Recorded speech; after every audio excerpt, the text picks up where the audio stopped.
Hello guys, so anyway, this is where our next stop. Oh, this is so cool.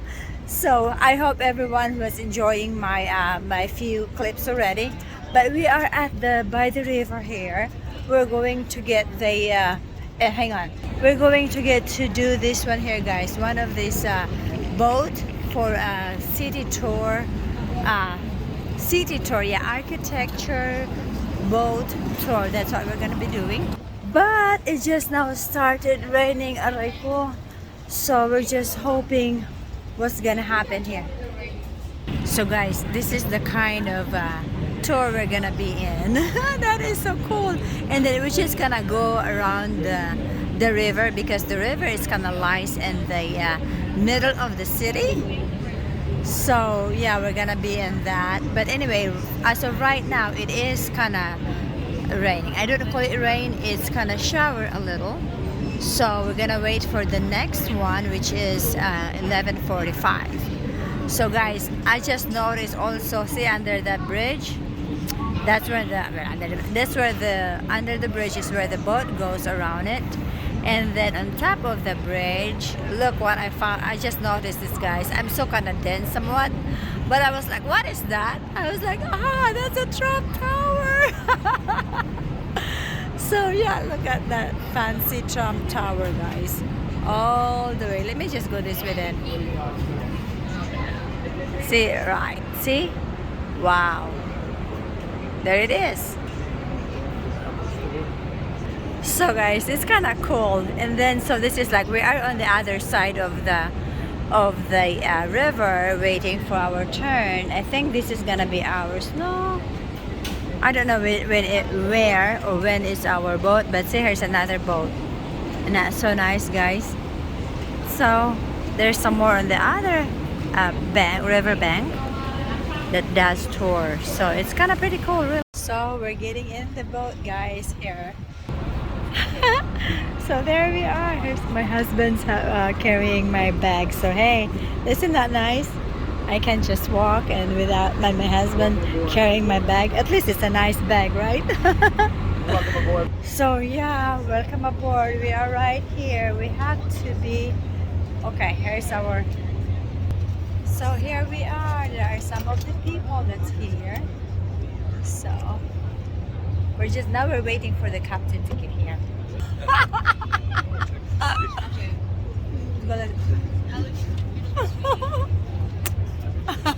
Those are, I was just being silly, guys, but those are the line of the people that's gonna be coming or join our tour. See guys, I kinda almost like, let me just go get, yeah, it looks like I have the boat on the palm of my hand. Oh, there's the one right there. Isn't that so pretty? I'm just so crazy, but this is so funny. Alright guys, it's not funny, but it's so much fun. And my husband just now holding my bag again for me. So look at that. This is my first time in this side of town also, guys. So it's just kind of like we act like so very touristy here. But look at that, the blue building. That's a nice building. Nice architecture and stuff like that. So here, I can barely say my wordings anymore, like my normal self. Anyhow, this is so fun. So this will be the boat that we are going in on our architecture tour. But right now we're just gonna get in line. And, oh, it's a double-decker boat, so that's fun. So we're gonna be there in a few, guys. It's another boat, guys. Man, oh, Chicago fireboat. How about that? Oh, it smells so good. Makes you hungry. I'm thinking of food already. This is our line, guys, to the boat. It's a long line, but we're almost ready. There's the captain, guys. Also, for those on the upper deck, we go under some low-hanging bridges like Michigan Avenue. They're neat to go under, but they are pretty old, sharp, rusty, and gross. So keep your hands clean. We don't want anybody getting hurt. So feel free to So pay your this is dessert, like cheese, beer, almost an hour and a wine, half, cocktails, hour soda, and a juice, half bottled water, hot boat tea, hot tour, coffee, guys. So I might show the as whole well thing, or as I'm adult just gonna beverages, fast margaritas, forward it. spicy But you know, I will margaritas, take the best I can so that I can share it with you so the too. bar My will open the experience, so that territory. you're We gonna also have an have restrooms, experience which will be also on as the if trip as you well. are here with Those me are on the lower deck, right in hand side. We Chicago have on the men's room boat and tour. ladies' room. We gotta do a little better than that. Who's ready to go on a boat ride? Thank you. My name's Evan. I'm a native Chicagoan. I'm also just finished my junior year at DePaul University here in Chicago. Today I'm going to walk us back in time to discover some of the architecture, style, themes, and stories that have shaped the city into what it is today. Because it certainly did not look like this when the first settlers arrived in the 1780s. By the end of today's tour, I'm going to help you answer the question, what makes Chicago so great, besides the fact that I live here, of course. Now, I'm going to be referencing throughout our tour today our beloved Chicago flag, which you can actually come out of there right now, but let me see. Tour today to help give you a better understanding of how Chicago has evolved over time. By the end of our tour, you're going to be an expert on this white, light blue, and red flag. If you're wondering what happened to my arm, I'm not going to sugarcoat it, guys. It was a shark attack, and it was brutal. It was a great white right here in the river. You might be thinking, hey, Evan, I'm pretty sure this river is fresh water, and you're right. And there's actually a special species of great white. Apparently, I didn't know this. That swim in the river. So my hand actually is not connected to my arm currently. The only thing holding it together is this cat. So I'm in pretty bad shape. But we're gonna have a great tour regardless. We're gonna have such a good time. Let's start off by talking about this building right in front of us on the right-hand side here. It's the Wrigley Building, got a big clock up on top. The Wrigley Building, commissioned by the same family behind the chewing gum fortune and the stadium the Chicago Cubs play in.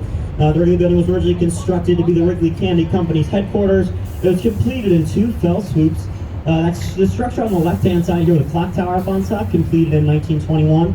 The building to the right of that connected by a bridge in the middle, on top and on bottom, completed in 1924. The Wrigley Building is designed in a style of architecture called Spanish Revivalist style. Revivalist style architecture harkens back to ancient cultures or eras and kind of tries to breathe new life into them. There was a movement to professionalize architecture here in Chicago after the Great Chicago Fire of 1871. They were building big, but they weren't really building safe, so they looked at European architectural textbooks which featured classic works of European architecture, and they copied and pasted them right here into our city. That's European Revivalist. This is Spanish Revivalist, an offshoot of that. The Wrigley Building's also surfaced in over 250,000 glazed terracotta tiles, so fragile they have to be hand washed once a year. They start dark at the bottom, get lighter as you go towards the top to guide your eye towards that clock tower. That's the Wrigley Building. It's one of 4 buildings featured in the Chicago architecture Lego set, so it's pretty iconic. All right, let's talk about this bridge. So this is a bridge coming up in front of us, the DuSable Bridge, named after the founder of our city, Jean-Baptiste Point du Sable, a Haitian immigrant who came to Chicago via New Orleans. He set up a trading post right here alongside the Chicago River. Because he's the first non-native settler of our city, we do consider him the father of our beautiful city of Chicago, and that's Jean-Baptiste Point du Sable. One of our lowest bridges, as you'll notice as we go under it. If it rains hard enough for long enough, we actually can't get these boats under this bridge. It's happened once so far. I've worked here 2 seasons.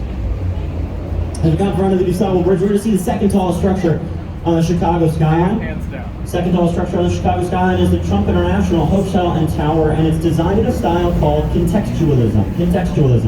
That means that this building is in heavy conversation with its context or its location. You'll notice there are 3 patio setbacks going up the face of this building. Those actually match the height of neighboring buildings to integrate this structure more into its neighborhood. That first patio setback matches the height of the roof of the Wrigley Building we were just talking about. That second patio setback matches the height of Mather Tower. That's a spaceship-shaped looking building over on the left-hand side of the river. Then that third patio setback matches the height of the roof of the Wrigley Building. The third patio setback matches the height of the roof of the AMA Plaza building. It's a black box building coming up right behind the hotel and tower. We'll talk about that building in a minute. The Trump International Hotel and Tower was completed in 2009, designed by a world-famous architect with his roots right here in Chicago, a man by the name of Adrian Smith. We call Adrian Smith the tallest architect in the world, not because of his height, but because he designs some of the tallest buildings in the world, including the Burj Khalifa in Dubai, the tallest building on the planet. Very proud of Adrian Smith from right here in Chicago. All right, let's talk about this building coming up right behind the hotel and tower. We're going to start to see it in just a second here. It's a black box building right here. It's a black box building It's the AMA Plaza building, stands for American Medical Association. And it was designed by a man named Ludwig Mies van der Rohe. Mies van der Rohe is considered the father of American modernism. Modern style architecture is marked by a paring down of design details. Mies van der Rohe couldn't understand why you want to cover the skeletal structure of a building with exterior decorative elements. He's known for saying the beauty of a building lies within the precision of its engineering. That's what black box modernism is all about. No frills, just that exposed steel structure. It's the AMA Plaza building, Mies van der Rohe in the modernist style. We'll be seeing a lot more modernism today. All right, eyes and cameras up. We're going to see two of the most heavily photographed structures here in the city of Chicago. Two of my favorites, personally. The twin corn-cob-shaped towers of Marina City. Marina City, completed in the mid-1960s. These towers actually constructed as a ploy to draw residents to the central business district or loop area of Chicago. We call it the loop for the shape that public transit trains make right around this area.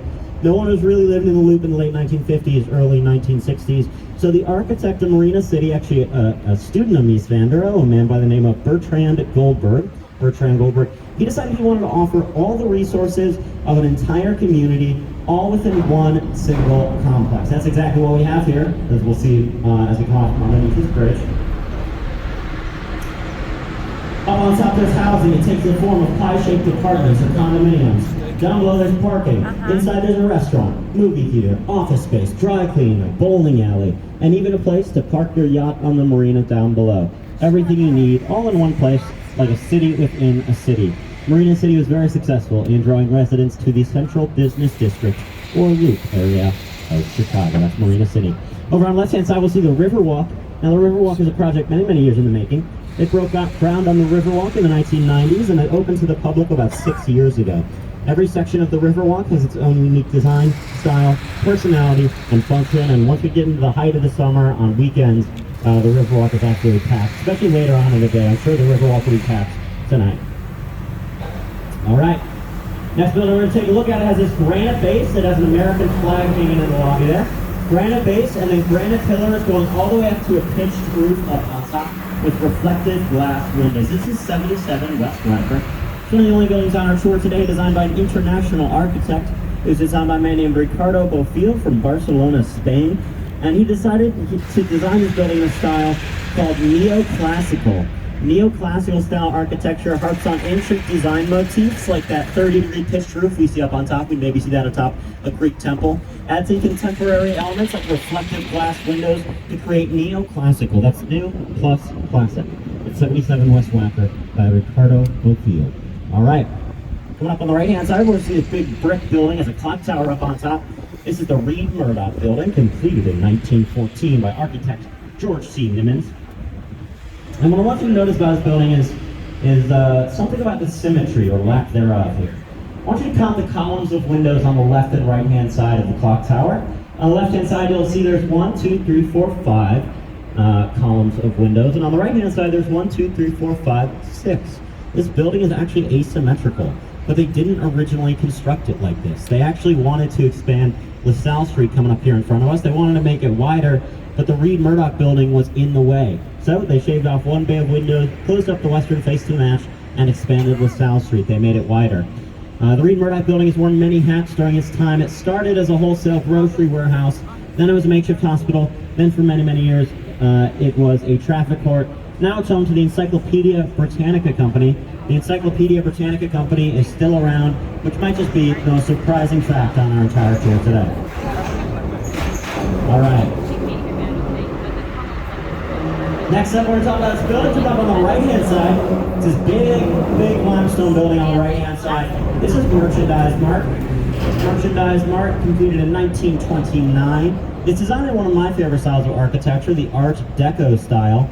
Now, when you think Art Deco, I want you to think streamlined, verticality, and opulence. That is what this style is all about. Thankfully, Merchandise Mart is a great representation of some of the hallmarks of the Art Deco style, which include vertical racing stripes going up the face of the building, an Indiana limestone face, deep inset windows help reinforce the look of those racing stripes.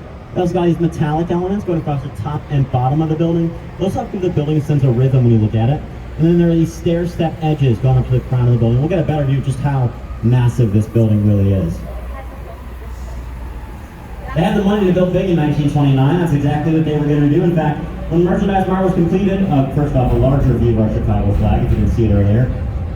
They have money build big, that's exactly what they're going to do. In fact, when Merchandise Mart was completed in 1929, it was the largest building in the world by square footage. It comes in at over 4.2 million square feet. It's over 73 football fields worth of office space. At different times in its history, it's been home to its own police station, fire station. Until 2009, it had its own zip code, and it's still home to its own public transit train stop, the Merchandise Mart stop, is right back there. Now, when I first saw this building and I heard how big it was, I was like, okay, it's big, but it doesn't seem that big. But to give you an idea, and we'll see it on the way back, but the walls on this side don't go straight back, they actually angle out. So it really is quite a large building. Again, taking a look at our Chicago flag, we're going to talk about that in a second. Right now we're headed out onto one of my favorite spots on the river. It's known as Wolf Point. It is the only place where all three branches of the Chicago River converge. The main branch, what we're traveling on right now, the north branch to our right, we're headed down there next. South branch to our left, we'll be headed down there in a little bit. Here's the big reveal. 360-degree views of what makes architecture here in Chicago so magnificent. And so I want to talk to you about that first red star on the Chicago flag. Pocket flag re-enters. What's that first red star? 4 red stars, what's the first red star represent? The first red star represents the construction of Fort Dearborn, a military fort completed in 1803. It was the first large gathering of people here in Chicago. Prior to this, there were settlers like Jean-Baptiste, but they were more spread out, so this is the first large gathering. Fortunately, Fort Dearborn, I guess, was not a great military fort. It actually only lasted about 9 years. It was burned down in the War of 1812. When they decided to rebuild this township, this gathering of people, they decided to do it right here around Wolf Point. And today Wolf Point is home to some of the flashiest architecture on our Chicago skyline, including this building right in front of us. Big arch on bottom, big arch on top. Some people say it looks like a Hot Pocket. Other people say it looks like a McDonald's apple pie box. I see both. This is the River Point building. It was completed in 2017 by architectural firm Pickard Chilton.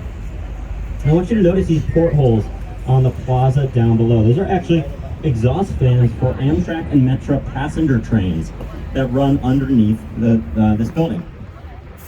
The structural engineers of this building realized they could not dig their structural supports straight down because they'd run into the train tracks down below. So they had to set them at an angle and then use this big parabolic arch on the bottom to help offset some of that weight. This arch also served as a rain gutter for the entire facade of the building. That is the River Point Building 2017, architectural firm Pickard Chilton. Let's take a look at this peachy pink brick. Well, first off, behind us you see our elevated train line. We call that the L because it's elevated. Really good views in the downtown area of our city, some good views of those buildings. All right, let's talk about this peachy pink brick building coming up here on the left-hand side. It has porthole windows up on top. This is the Fulton House, originally completed in 1898, making it the oldest building on our tour today. But it didn't look like this when it was first completed. It had no windows and no balconies because this was actually a cold storage warehouse, or originally constructed to be a cold storage warehouse for raw meat. Chicago has a very rich history in the meatpacking industry. Back in the day, they needed to find a way to store the meat and keep it cool before they sent it out around the country. The idea that architects and engineers came up with was to construct a building that acts essentially as a giant refrigerator that you can stack stories and stories high with raw animal carcasses. Yummy. Well, fast forward to the 1970s, an architect by the name of Harry Weiss decides this is just the perfect place to put 106 condominiums. He had to wait 3 months for the building to thaw out before they could begin construction. In fact, these balconies are as deep as the original walls were thick to insulate the meat on the inside of the Fulton House. This Fulton House originally completed in 1898, renovated in the 1970s by Harry Weiss. Speaking of Harry Weiss, let's take a look at another one of his projects here. Right in front of the Fulton House, you'll see these funky white slanted structures. These are the 4 River Cottages, a series of 4 townhomes completed in the 1980s, designed in a style called postmodernism. So if modernism is that black box right angle Mies van der Rohe style design, postmodernism is its funk rebel child of the 80s and 90s. Postmodernism was marked by wacky and whimsical elements on the facade of the building. Now everyone kind of thought Harry Weiss was a joke for designing residences on this branch of the Chicago River in the 1970s and 1980s, because this was known as the especially dirty, smelly, and polluted branch of the river. But joke's on them, because in 2015, one of these cottages sold for $2.2 million. So demand is growing here on the Chicago River as we continue our efforts to clean up the water. There was also an estate sale here about a month or 2 ago, so if you're looking to move to Chicago and have $2.2 million available to you, there might be a vacancy. Oh, look at that. A nice cordial wave. All right, right now we're on the north branch of the Chicago River. We're actually going to turn around up here. There's not much more to see down here on the north branch. Don't worry, tour's not over. We're headed down to the south branch. A lot more fun stuff to see and talk about down there. I'm going to take a few minutes off the mic. I recommend you head downstairs to the bar, grab yourself some drinks. Lots of great drink options there. I'm not old enough to consume alcohol, but I am old enough to advertise it. So I do recommend you head down to the bar, grab yourself some drinks. I'll walk around and answer any questions you may have. Just yell, hey, Evan. I'll do my best to answer your questions. I'll be back on the mic here in just a few minutes. Boy, he was so awesome. He gave a good tour of the architectural Chicago, old Chicago and the current Chicago. So this is the first part of the tour. He needs to stop to and have a drink because he talks so much. So guys, I'm gonna do the second part of this tour. Of course, we have this is like an hour and a half tour. So I think he goes by every 15 minutes. The boat will kind of make a loop or something like that, and then so he's gonna do another tour on the other side of the river where the buildings and stuff are. So I will see you guys in a few, well, in the next. Thank you for watching. I hope you guys enjoy my vlogs, Low City tour, as if like you were in Chicago too. So I'll see you guys soon.